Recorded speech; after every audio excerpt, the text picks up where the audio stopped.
and welcome back to the Boropolis podcast. As usual, I am joined with Nathan, and we've had quite the week, haven't we? 2 games to talk about in this podcast. The transfer saga of all transfer sagas that's been dragging on for so long, and we've spoken about countless times, Nathan, looks to finally be at the end of its course. 2 signings to talk about, and there's probably something else I've forgotten, in all honesty. But yeah, Nathan, it's going to be a busy podcast. So just quickly, before we get ourselves deep into all of that, you have been on holiday, haven't you? So how was that? Yeah, I have. It was very good. A bit too warm for my liking, in fairness, but yeah, very good. Good to get away and at least watch Saturday's performance in the sun rather than from the away end in Coventry, which was an added bonus, I suppose. But yeah, what about yourself, Chris? How's your week been? Yeah, well, obviously, we spoke about it last week, didn't we? That I actually made the trip, met up with someone who has previously been on the channel, a big Coventry fan, good friend of ours. And obviously, as usual, when I go to Coventry away, ended in disaster, perhaps the worst performance yet, whilst I've been going there. So, yeah, apart from that, it was a nice weekend. But yeah, we can get onto that a little bit later. And I mean, it's actually turned out quite well that you were away, because usually we would have recorded this on sort of Sunday, Monday, and you were obviously coming home, flying back. And actually, it's given me time to sort of mellow out and calm down a little bit, because I think had we have recorded prior to the day, it could have been, well, they could have been horrendous for the both of us, and horrendous listening and viewing for everyone else, to be honest. Proper meltdown. But yeah, we've had our few days to just chill out and have a more measured approach to our analysis of the game. And hopefully we can give that after we discuss a Carabao Cup tie that neither of us really care to speak about too much. But yeah, that came with Huddersfield away, which was last Tuesday, now a week ago. Um, yeah, we obviously after the first day of the season, we sort of discussed what we thought the team would be in the last podcast. And while there was 5 changes, it wasn't too dissimilar to how we ended on the first game of the season against Millwall. Of course, Silvera came in, Piero came in, Glover, Rav Vandenberg. I think there was another as well. But yeah, it was as we expected from Huddersfield as well, with Warnock very much being anti any competition apart from the league. And yeah, I thought that we'd have a reasonable chance of winning the game with the team that we put out. And yeah, it looked like it was going to go a bit pear-shaped early on, didn't it, Chris? Yeah, it wasn't the best of starts. And I should say, in fairness, just before we get into the game, there was a comment on YouTube last week after listening to the previous podcast, pretty much saying, considering the Carabao Cup or the Carling Cup back then, it's the only sort of big piece of silverware the club's ever won. It's pretty, it's a little bit disappointing that you have just disregarded it. And I did want to say, to be fair, it is a little bit different. It's a little bit different of a squad since we won that cup. I don't really think in these days Middlesbrough are going to challenge for the Carabao Cup as much as. Listen, I'm going to be totally hypocritical here and say, if we progress and somehow reach the final, which, let's be honest, is not going to happen, but if we did, I'd be all over it. I'd be lapping it up, and I'd be a fair weather cup fan, and I'll happily admit that. So yeah, I mean, it was a positive result, but as you say, Nathan, a horrendous start, wasn't it? Yeah, really bad start.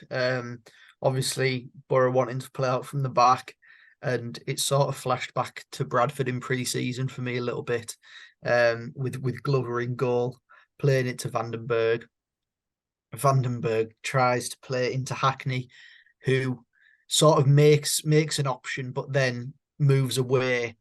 And yeah, there was just a little bit of miscommunication between the pair of them. Vandenberg plays it to a Huddersfield midfielder who lays it to Harrott, and yeah, he makes it 1-0, which yeah, it was a bit panicky on Twitter when that goal went in. You could see the meltdown was beginning to commence. But Boro did get back into the game with Silvera's goal. A big pass from Dan Barlasser, big diagonal. And Silvera gets it under control, comes inside, fires a shot into the near post, and it comes off both posts and goes into the back of the net. And then going into the second half, Boro again carve Huddersfield open with a good move. And Isaiah Jones finishes that one quite nicely. A bit fortuitous with it sort of like coming off the goalkeeper and then P rolling at the back of the net. But it was probably deserved on the balance of the game. And then, of course, topping it off was the goal with Riley McGree coming on off the bench. And yeah, he finished it beautifully with his right foot. I have missed the red card incident, which of course did sort of turn the game in Boro's favour a little bit. Of course, playing 10 men for over 80 minutes was obviously going to help Boro in the grand scheme of things. But yeah, running out 3-2 winners, that's pretty much all we really want to discuss for the cup, isn't it? Because as we say, fair weather early stages of the cup anyway. Yeah. Do you know what? There's sometimes, I think more so in the FA Cup, there's sort of these little, fairy tale stories and narratives. And really, it wasn't a night of sort of fairy tales or huge narratives. I think, as you say, nice for Isaiah Jones to get on the score sheet. And obviously, he was involved in the red card incident as well earlier on in the game. And then the other thing which really caught my eye, apart from the fact that Riley McGree had kissed the Middlesbrough badge in celebration, was the fact that is it Kyle Hudlin who tried to make things a little bit nervy for Middlesbrough with a goal for Huddersfield in the 94th minute. I remember us being linked with him a good amount of time back, and then after seeing the highlights back, realizing that actually he's about 8'4" or something ridiculous like that, isn't it? So I mean, that goes to show sort of my level of enthusiasm for the early rounds of the Carabao Cup. That was actually perhaps the most exciting moment of the game when I realised that's who it was. But yes, listen, I think in fairness, as you say, when we went 1-0 down early, you could see the sort of meltdown almost bubbling away. And I think had we have dropped, exited the cup, even though, like we've said, it wouldn't have been sort of a major concern for myself, I think some people would have thought, well, if you can't beat that Huddersfield side, then, it's a disgrace, really, because, I mean, it was, apart from, I think, Jordan Rhodes and one more of Huddersfield's defenders, Maxwell in goal, they brought him in this summer, but apart from that, it was all young kids, wasn't it? So, yeah, Kyle Hudlin was the sort of standout moment of the game, I guess, for me. But yeah, Nate, we made it through. And as we say, look, we're not going to sort of dwell too much on it because this week's sort of stories that it's produced, there's been sort of way bigger major talking points than Boro's win against Huddersfield in the early rounds of the Carabao Cup. Yeah, and of course, then came the draw following that, and me as a fan that likes going to different grounds was hoping that there'd be a fresh ground for me, possibly a League 2 one that had got through, or even just a daft League One ground. And yeah, of course, we did get thrown up a League One ground, but it's Bolton, who have been in the Championship for years and years and years with Boro, and I've been there like 5 times. So quite disappointed with that one. And yeah, that probably promises to be quite an interesting game as well, really, because Bolton are flying high in League One. One of the early season favourites anyway to go and get promotion from League One into the Championship. And they'll probably be hoping to progress in the Cup as well. No doubting that we will also, but I think we've got a little bit of a case of bigger fish to fry at this moment in time anyway. But yeah, Bolton away in the Cup, boring draw. And that sort of led us on to Carrick's press conference on Thursday, I think it was, not Friday, in which he spoke about Chuba, who missed the game against Huddersfield. He spoke about Engel, who we'll get onto a little bit later, but that one was nearing completion. And then, of course, we saw the team for Saturday, and Chuba once again missed out, and it was pretty much all but confirmed to us on Saturday prior to the game that he was going.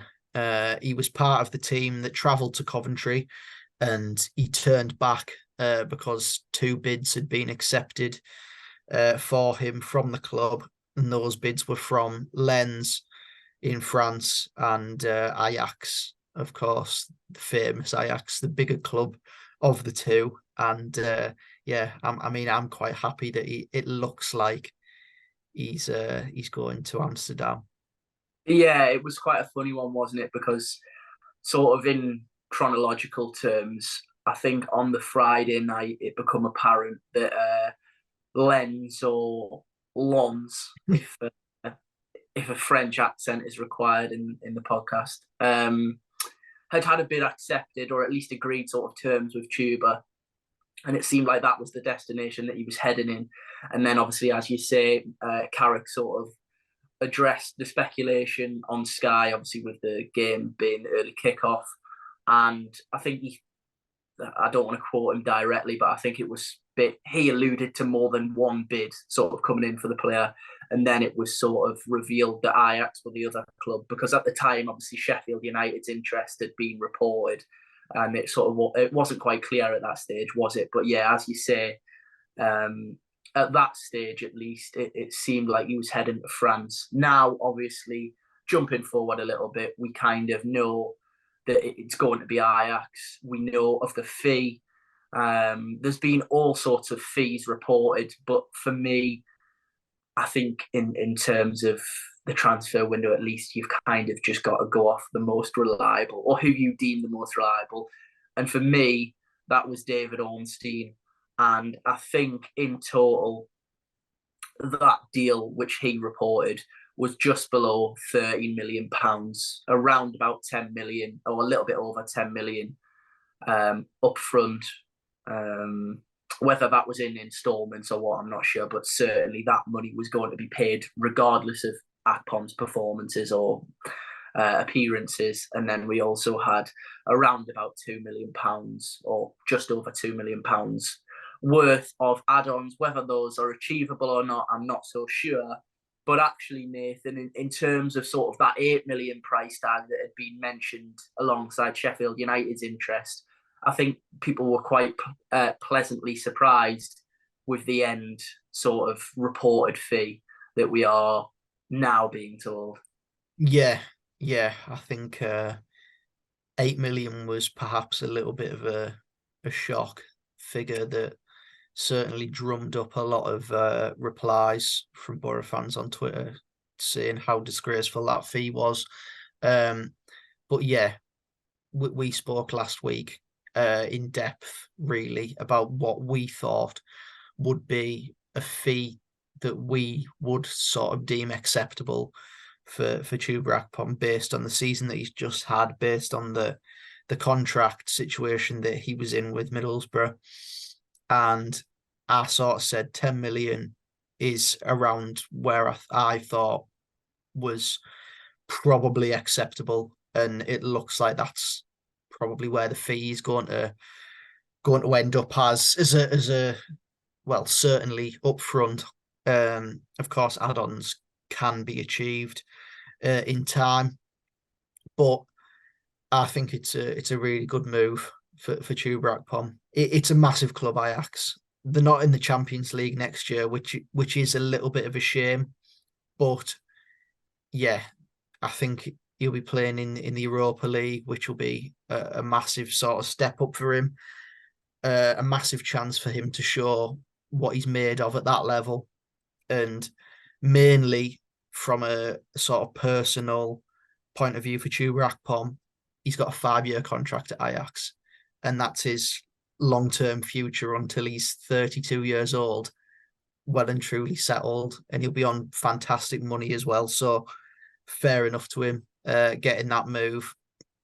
I think that the club have probably got it right with in terms of, as we spoke last week, and I sort of mentioned what I thought the club would be thinking, which is it's a risk to offer him a longer term contract because he's had 3 seasons here, and in 2 of them he failed, I suppose, is the top and bottom of it. And then in his final year of his contract, he exceeded all expectations and has got himself into a position where he really is in control of where his future lies, I suppose.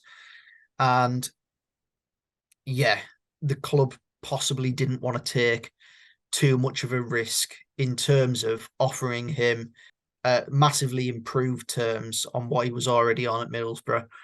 And that's fair enough, I suppose. You don't want to sort of jeopardise any sort of future of the club by offering one player massively improved terms, more than you can probably afford.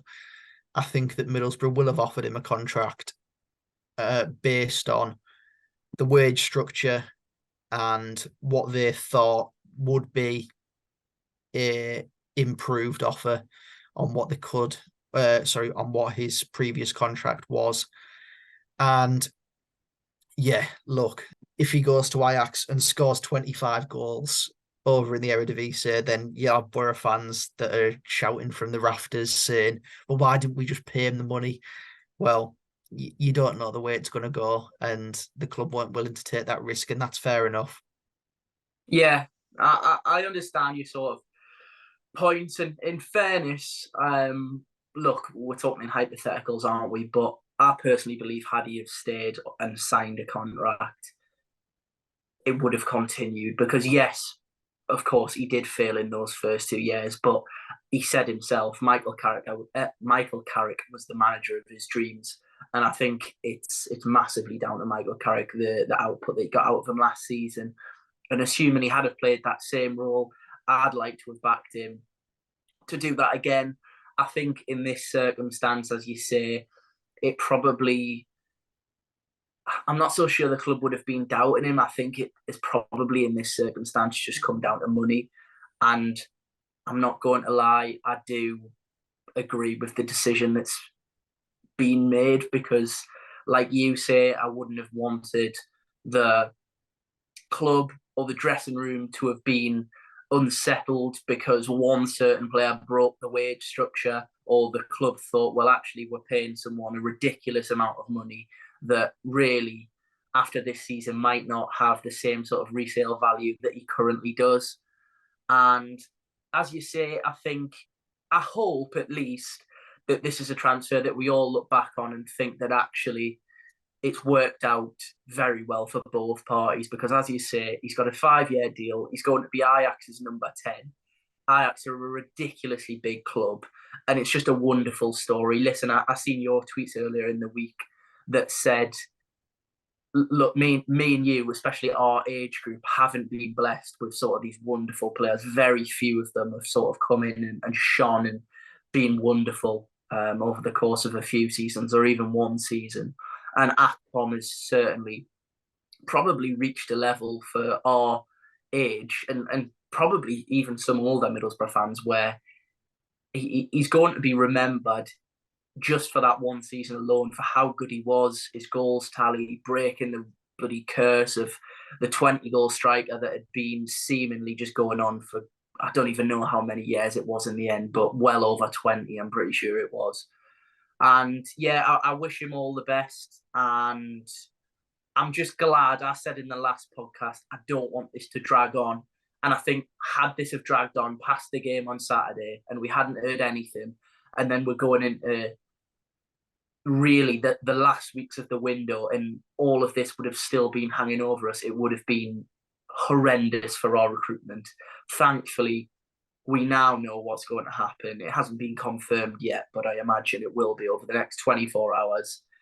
And yeah, as I say, I just hope that our signings that we make with the money that we've received go on to be a success, of course, but Chuba also succeeds at Ajax. And do you know what? I wish him all the best because of what a wonderful man and player he's been for us. But also, the better he does, the more money that we're going to earn off the back of that deal.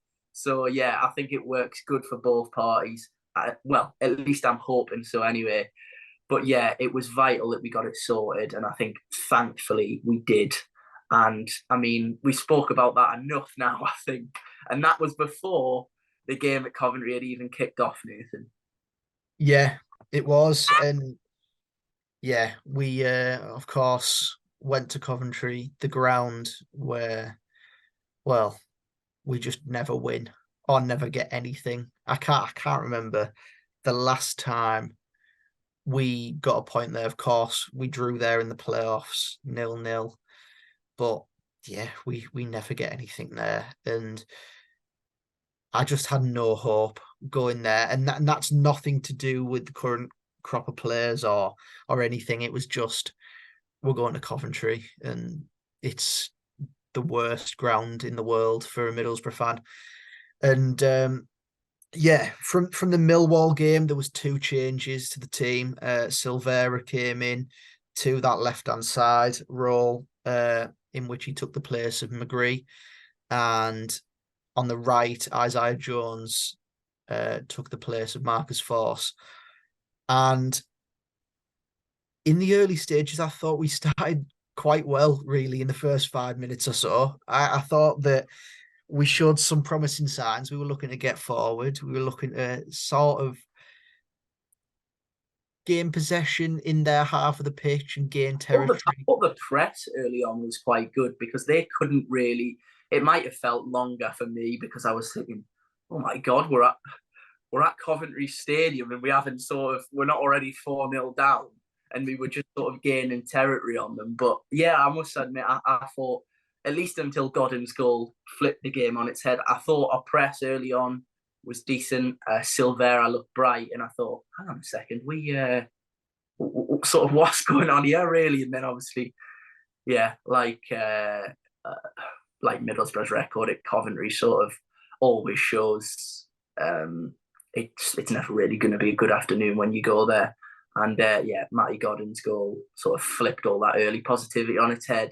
And yeah, it did. It did. You're right, Chris. And it sort of just came out of nothing, really. They didn't offer much in the opening stages. By the opening stages, I mean the first 5 or so minutes. Yeah. And then of course they come forward, sort of pin Boro back a little bit.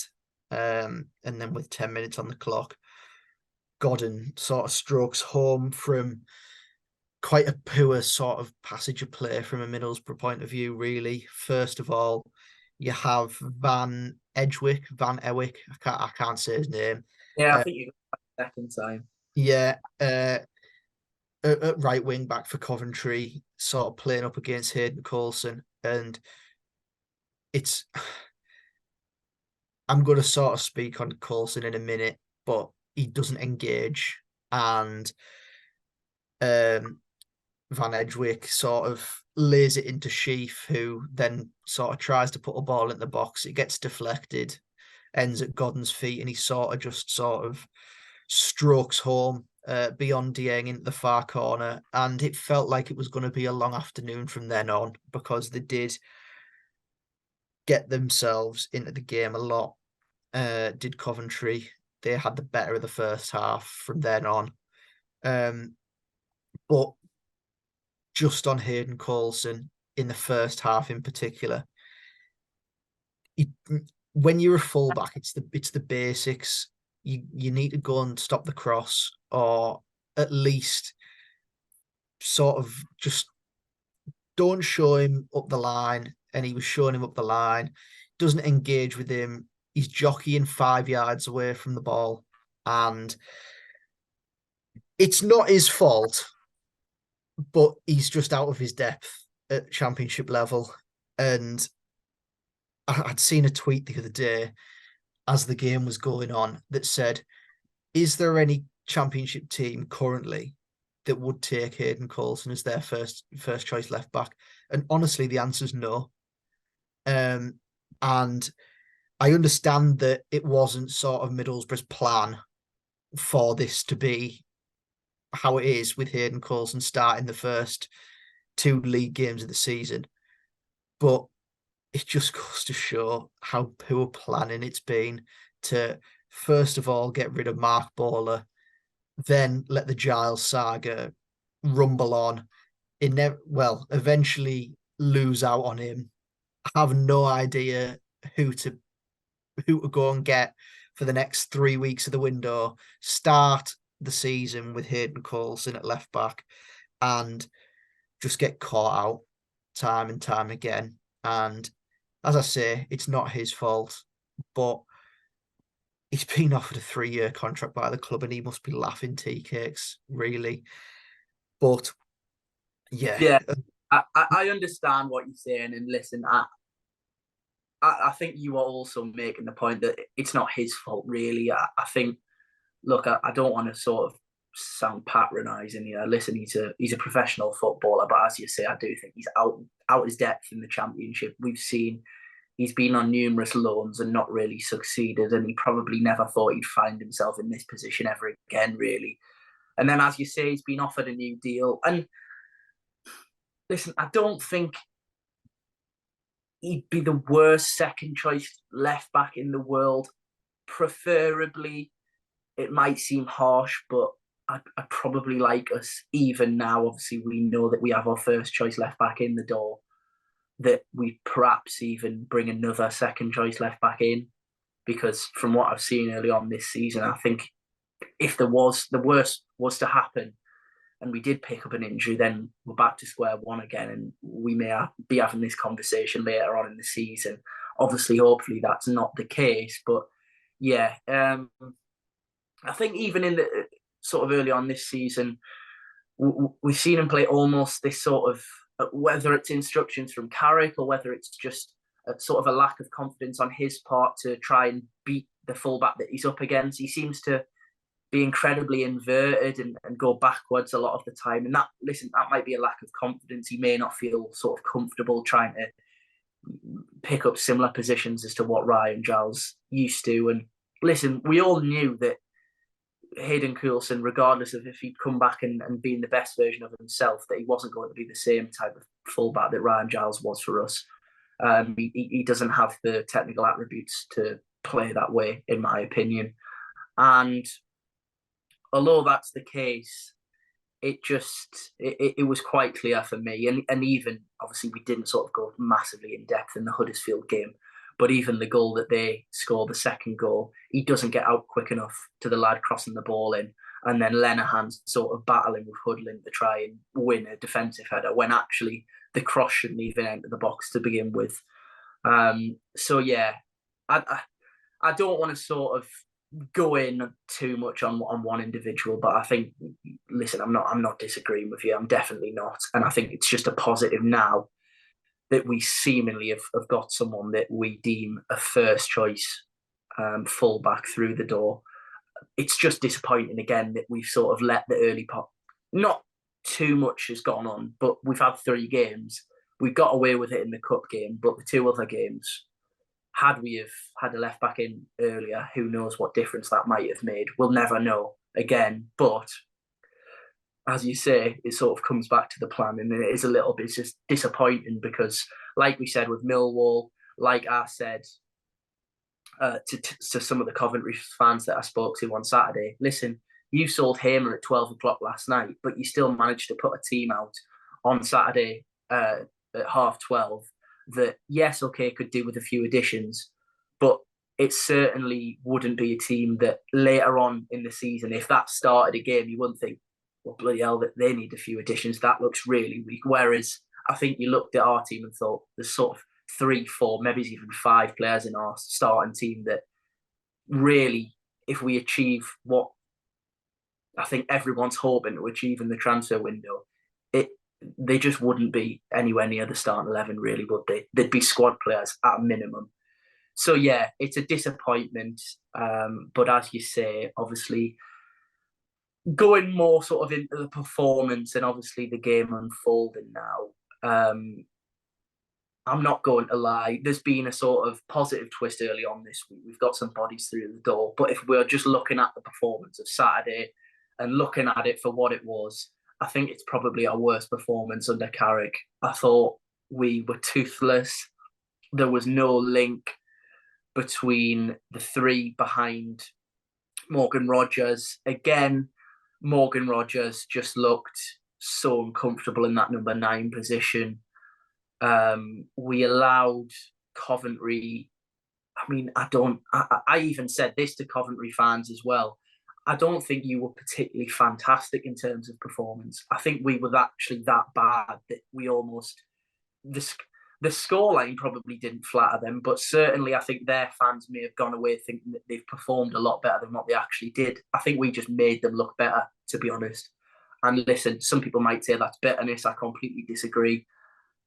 From my point of view, we were really, really poor, and it could have been more than 3.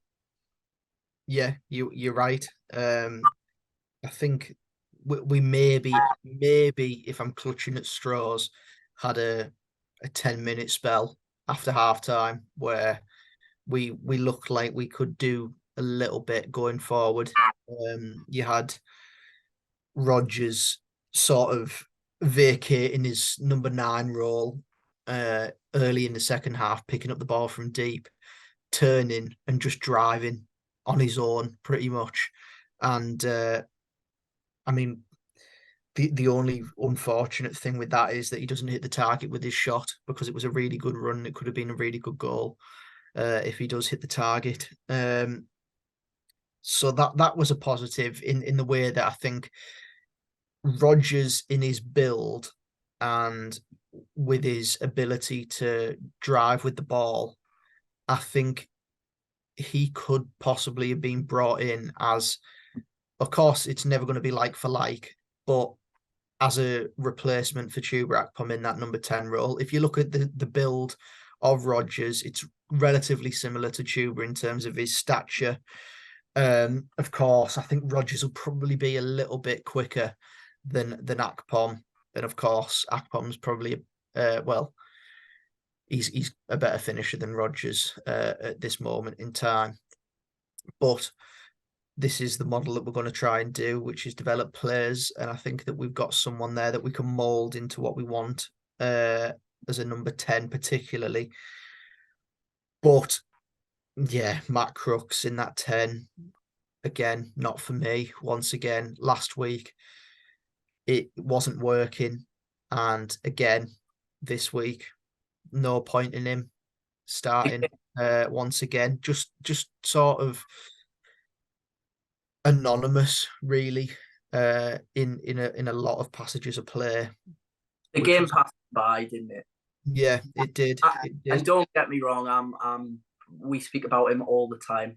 I love him, but at the moment, the number 9 position, yes, okay, he had a few performances there last season until Cameron Archer come through the door, and he never really looked comfortable, but he sort of almost, I guess, flattered to deceive a little bit with a few goals. And this season, he's sort of in games swapped around occasionally with Rodgers, and out of the 2, Rodgers is, even in the 9, look more comfortable. And I said that he doesn't look comfortable at all. So I think that goes to show how comfortable Crooks has looked in those 2 positions. I think at the moment, look, he's going to be a player that Michael Carrick will keep round, and I'm not for one moment suggesting that we should move him on because he's a valuable member of the squad. But I think at the moment the formation just really isn't suiting his game at all. We saw how much success he had in that midfield three in Wilder's system, and it allowed him to play those sort of triangles and wider positions on the right and arrive late into the box, which he did so successfully, if I can get the words out. And yeah, he was phenomenal in that season in particular and in that role. But at the moment, I just can't really see where he's fitting. And I think, yeah, as I said, the game just passed him by again. And when he plays as that number 10, there's just no link. And actually, just on Morgan Rogers as well, I said this last week after seeing some criticism for him. For me, he's been one of the few positives because he hasn't looked comfortable in the 9, but when he does pick the ball up from deeper positions and when he's allowed the chance to perhaps get a fullback or show his attributes in terms of his dribbling, I think he's looked really promising. He looks a threat. Obviously, you spoke about that sort of mazy run that he went on and didn't quite get the shot right. He also, his pressure and his running ability managed to force a mistake from the Coventry back line, and obviously tees up Silvera for the chance of a lifetime for Sammy Silvera, which he skies over the bar. I think that was at 2-0, actually, to be fair. No, it's still 1-0 that chance. I mean, that just goes to show how sort of disillusioned I am with that performance. But yeah, it's all jumbled up in my mind trying to sort of just get it away and forget about it. But yeah, obviously that chance, he does well, sort of harries a defender into a mistake. Silvera, I thought for all of the world that we were going to see a goal. Obviously we didn't. But yeah, the forward line, just it really didn't look good. Isaiah Jones, again, despite some positive moments against Huddersfield, sort of looked almost back to the part of the season where he actually lost his place in the team. And I know, listen, that there was a reason for what happened last season in terms of him not being in squads and things like that. But in terms of his performance, I'm not going to sugarcoat it and say that he performed well because he was given a chance and he didn't perform for me at all. He put one half-decent cross in the box and that's all I can remember him doing. And yeah, it just doesn't... The balance doesn't seem to be right. And I still look at the 3 positions and the number 9 position and just think by the end of the transfer window, it could all look different. It really could. Yeah, it could. And truthfully, I hope it does, because we are a long way off where we were last season. And I know that's difficult to compare to when you look at Chuba Akpom, who's the best player in the league last year, just being sold for 10-12 million pounds. Cameron Archer being quoted at more than 10-12 million pounds. Aaron Ramsey being quoted at more than 10-12 million pounds. So you're looking at all these players that are worth nearly 40 million, just 3 players there. And of course, we've been missing Johnny Howson in the middle of the park, who was really important cog in the Middlesbrough system last year. Hopefully, he's just about getting back to his full sort of fitness where he can play, well, start a game, not play full 90, but start a game. And yeah, right backs, we're too shy. Left backs, we were a few shy there. And yeah, we will hopefully be a completely different outfit by the end of the window, because we do need improvements desperately. As I was saying last week, when you looked at Millwall, you looked at their side and you thought, oh, well, that's probably what they're going to look like in November, December time as well. You looked at Coventry at the weekend, and whilst they've lost Gyökeres in earlier on in the window, and of course they lost Hamer on the day of the game. They still looked like a pretty decent side when you're looking at the lineup, and of course now they've got money to spend to go and improve that central midfield area, which will be massive for them.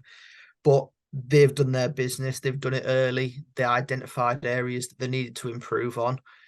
And they went out and they've already done their business pretty much with the centre forwards. And I'm not saying Boro haven't identified the areas, because of course they have, but they need to sort of hurry things up a little bit, I think, or else we will get to the middle of September, 6 or 7 games in, still haven't won a game, and it'll be like last season all over again. So, yeah, a bit of deja vu, but yeah, we after that 10-minute spell at the start of the second half, it went up shit creek once again, didn't it, Chris? Yeah. In front of you, in front of the away end, the corners swung in from Casey Palmer. It sort of flicked on. It hits Hayden Hackney in the chest. It falls to Hadji right. And he smashes the ball into the corner. He must have been on the pitch about 30 seconds. And yeah, Coventry's record signing doubles the lead, kills the game. And it was probably night for you. Yeah, listen, I mean, the fact that you've just sort of implied the chant that Coventry, in fairness to them, sung their hearts out about when he come onto the pitch, when he got the second, and for the rest of the game, it gave me sort of a feeling of almost PTSD, to be honest. I just could not bear that chant going on and on and on during the second half. And obviously it only got louder once he'd scored. And yeah, Nathan, it was a torrid afternoon. I'm not going to lie. It was one of those where actually you're sort of thankful that it was the early kickoff and you can sort of get on with the rest of your day and try and forget about it.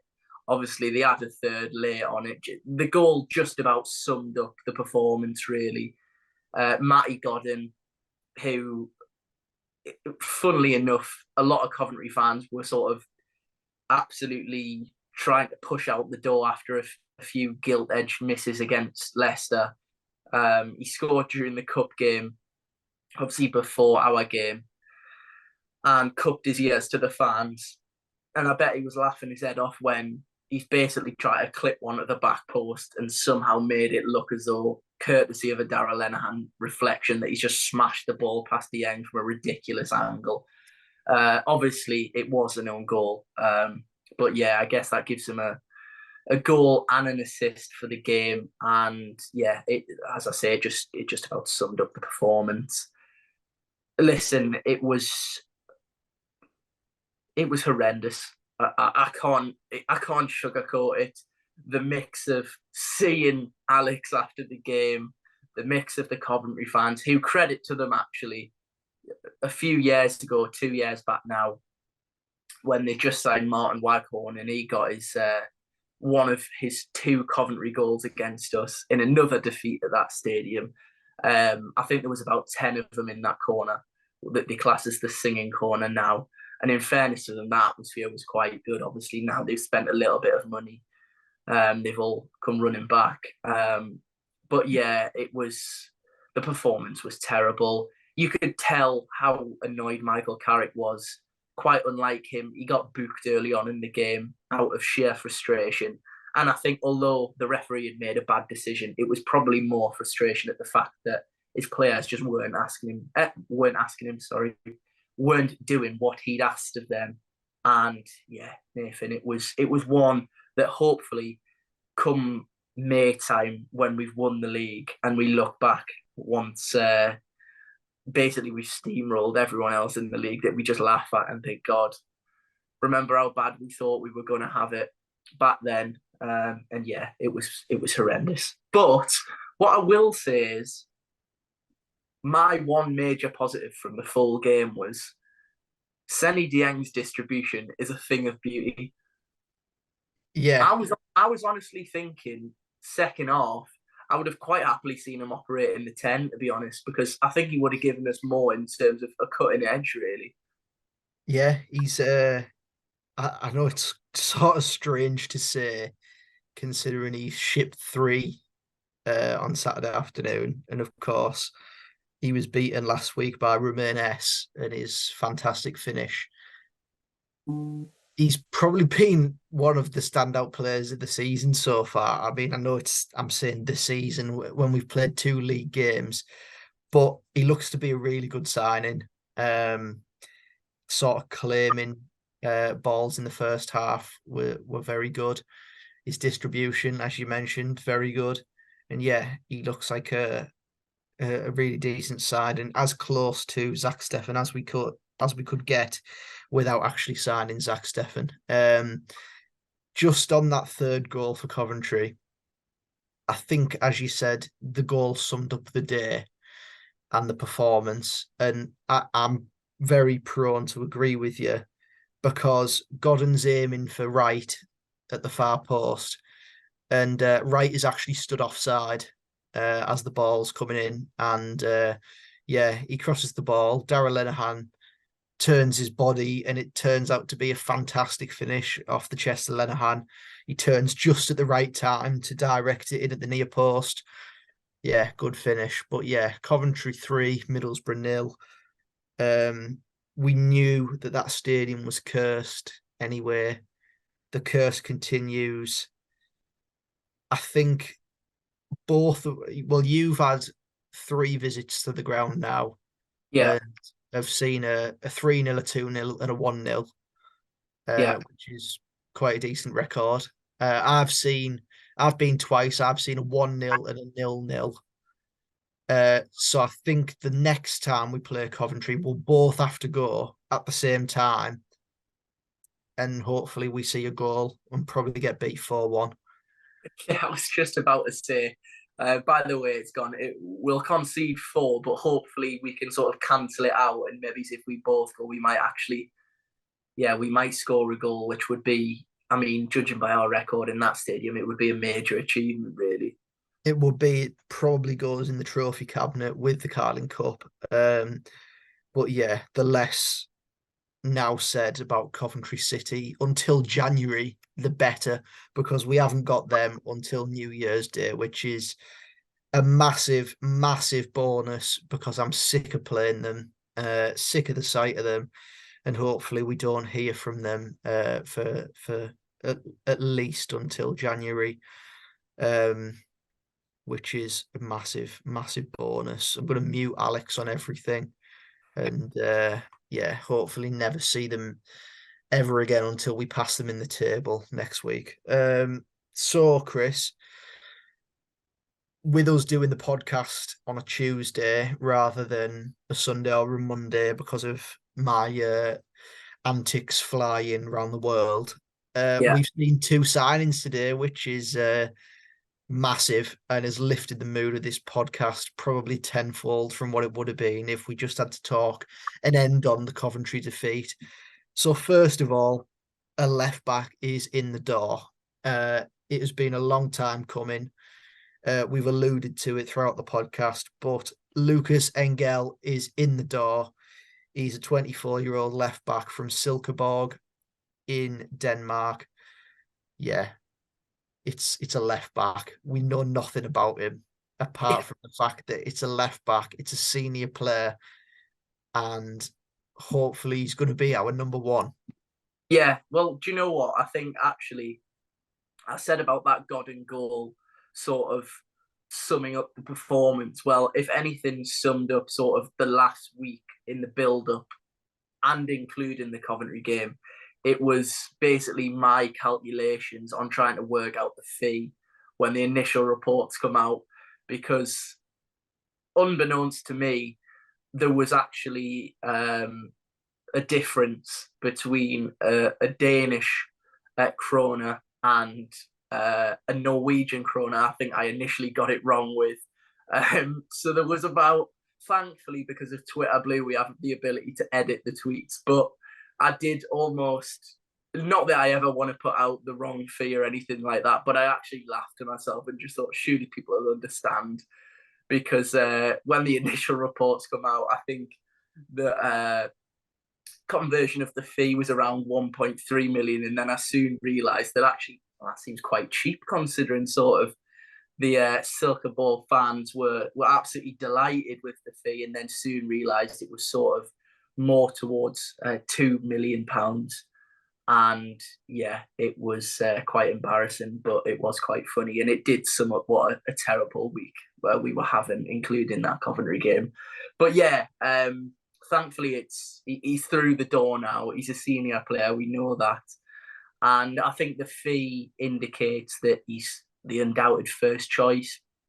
I said that in last week's podcast, I think you'll be able to tell when we get our sort of first choice left back and striker in, because you'll either be able to tell by the name and the fee. And although it's probably not by the name, because we'll both hold our hands up and say, I hadn't heard of him until the reports come out on about Thursday. So I'm not going to lie to the podcast and say that I did. But certainly from the fee, I don't think in Middlesbrough's financial position we would be bringing in a left back that costs around about £2 million. So yeah, it's an exciting addition.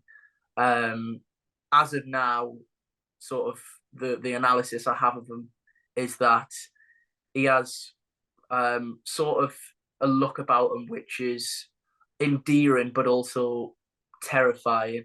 And I think that's sort of the perfect mix of what you want in your left back. And also, he does have a Game Boy tattoo and a Lego tattoo on his thigh, which was used in the announcement. So for me, I think he's a great signing. Yeah, it's sort of funny, this new sort of model that we're trying to go with, because Brentford have probably had it for years where they just sign a player, and Brighton in fairness, where they just sign players that they've never heard of and they come and they're just world beaters. So I'm hoping that the same effect is felt for Middlesbrough, with Engel coming in. But yeah, hopefully we see him in action on Saturday, and hopefully we see another man in action on Saturday as well, another player through the door. And again, you got it wrong with the tweet, and so I was under the illusion that his name was simply Latte Lath. That is his surname. Emmanuel Latte Lath is in the door from Atalanta, and again, a player that I hadn't heard of until I had a quick Google, a quick YouTube search, and it looks like he's going to score 30 goals and fire us to promotion, in fairness. Yeah, Latte Lath was out on loan last year from Atalanta to St. Gallen in the Swiss division, and scored 16 goals in 34 appearances for the Swiss side. And he looks like a player that I can get behind in terms of what he could bring to the side. I think we can give a more sort of measured opinion on what we've seen from him because there was more YouTube clips pretty much. And you can see he's got pace in behind. He likes to stretch defenses, and when he gets chances, it appears that he scores goals, and that is pretty much what we need. So we're crying out for that, Nathan, aren't we? And we should sort of preface all of this by saying, listen, and everyone knows it, it's a general rule of thumb amongst football fans. Don't let YouTube sort of mold your opinion too much. And in fairness, it's kind of all we have to go off, really. Because, listen, I think if you've listened to this podcast for long enough, you'll appreciate that we are honest. And I personally don't watch a lot of the Swiss League in my spare time, Nathan.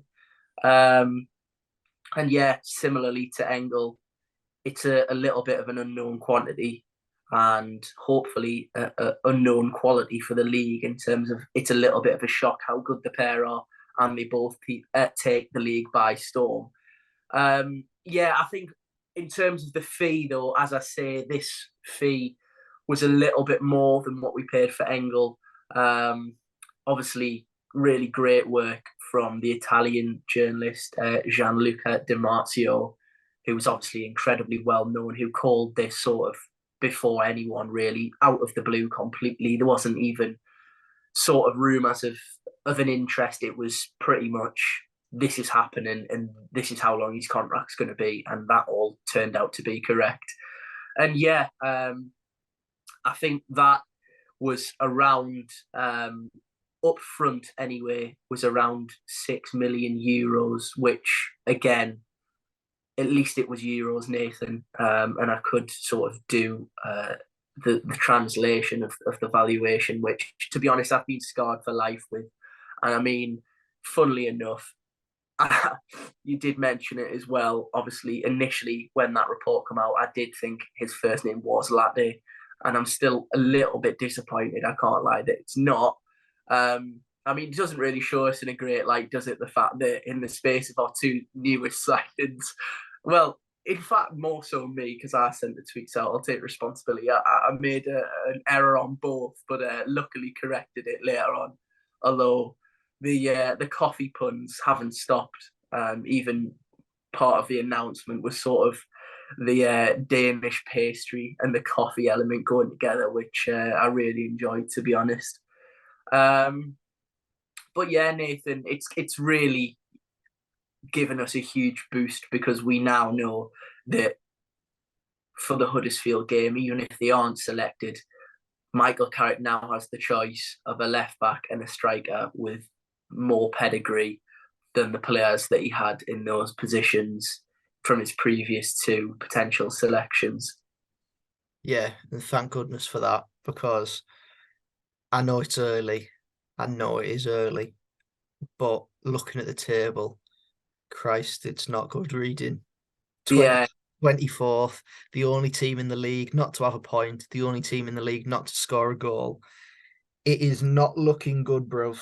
But we are hopefully going to be back on the championship horse and ready to do battle, I suppose, with an old foe in Neil Warnock on Saturday afternoon, which will be a strange one because it was strange in April when we were coming up against Neil Warnock's Huddersfield side, having interviewed him only a few months prior.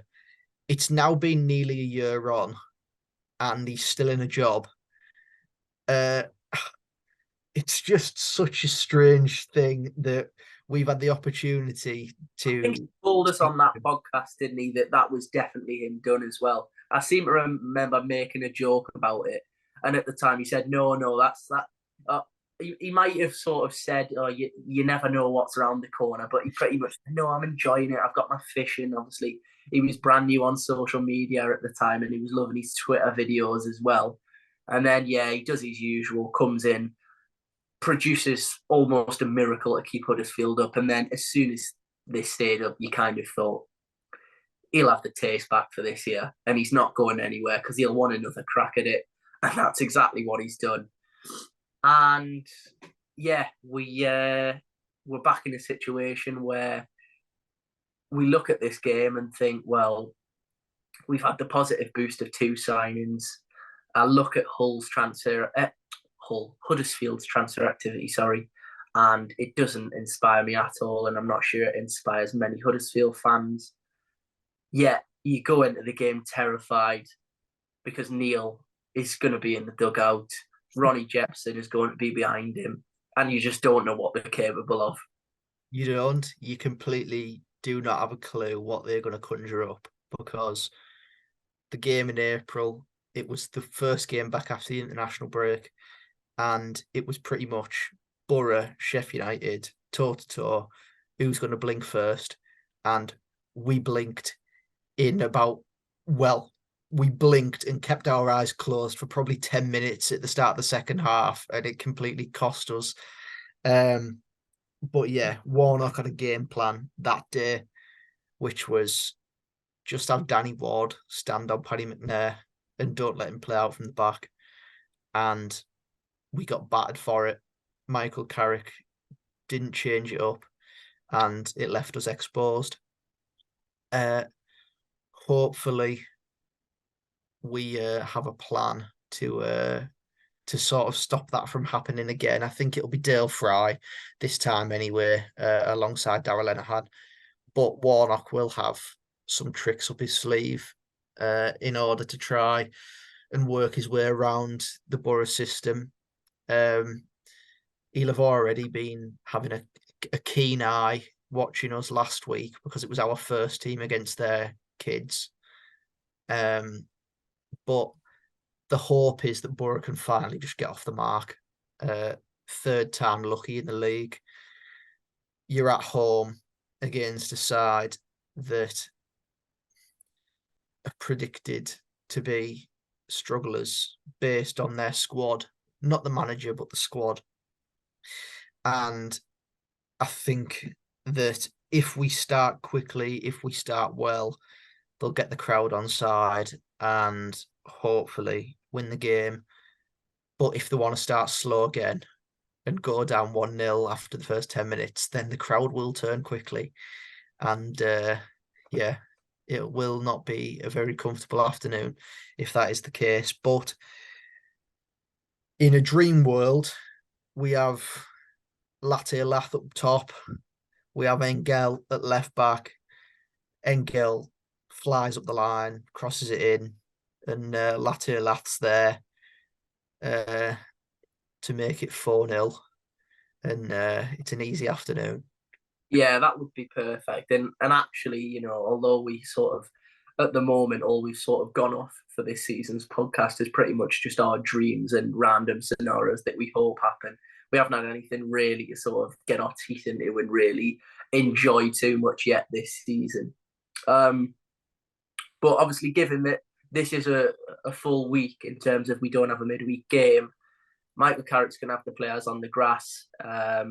I think although the signings were confirmed today officially from other reports that we saw, I think the players, obviously Engel and Lath, have been in the building slightly earlier than that. So they probably have had a full week. I know it's not really in Michael Carrick's nature, and I don't think he will as much as I want him to. But you can't help but feel that he'll be a little bit tempted to just throw them both in from the off. It's that unknown quantity type conversation that we've just had. We don't know what they're going to be like. And if you throw them in against Neil Warnock, then, I mean, I don't think he would panic because of his experience and he knows how to deal with stuff like that. But it'd hopefully give him something to think about when he sees the team sheet and he sees a centre forward that he probably hasn't seen play before in the starting 11. But yeah, as you say, it's not really in Carrick's nature to just throw someone in. I mean, it pretty much took until February for Cameron Archer to be bedded in, although he came in on the 3rd of January. So yeah, hopefully we get off the mark, and this time next week we're speaking about a big 3 points that sends us flying high into mid-table.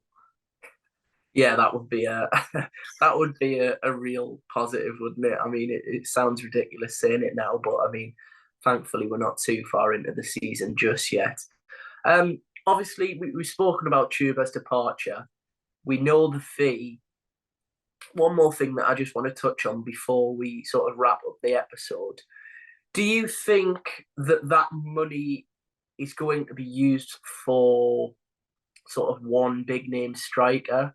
Do you think that money is going to be almost split into two? We might see a number 10 and a loan come in. What would you like to see happen with that money? Because although I don't think that for 1 minute Steve Gibson's just going to basically plonk a big wad of cash on Michael Carrick's desk and say, that's all yours to spend. You can do what you like with that. Or tell the recruitment team they can go and target whoever they like with that. There is going to be money there to spend. And I do think, from my opinion, that we need, I don't want to say a marquee signing or a sort of big fee type signing, but I think we need someone where you can almost look and go, yeah, that's who's going to replace Chuba. Yeah, I kind of get what you mean. That you want someone where you look at the sign and you think, yeah, he's the man that's coming in and is going to score us the goals. Because although Lath's the centre forward that's just come in and he's cost a fee, and a good fee at that, I don't look at him and think, yeah, you're the number 9. I think that he's possibly going to be competition for someone else that comes in the door. And whether that is someone that is an unknown quantity that comes in for quite a high fee, or possibly on a loan, or whether that would be someone that is championship proven, that has perhaps done it at this level in the past and possibly was here last year. And I can't for 1 minute think who you might be sort of hinting towards here, Nathan. yeah, well, of course, I'm only sort of just having a little bit of a joke with the Cameron Archer chat that he's up for sale by Aston Villa, but yeah, I don't think that one's going to happen. I don't think we have the facilities to be able to pay 20 million for Cameron Archer. I think that we'll probably see a fee of, I mean, I'm just guessing, 5 million again on a centre forward, and then I think we'll be looking at other positions to strengthen. It won't. What I'm trying to say is, it won't be, oh well, we've got 12 million for Akpom, we're going to spend 12 million on one single player. I don't think that'll be the case.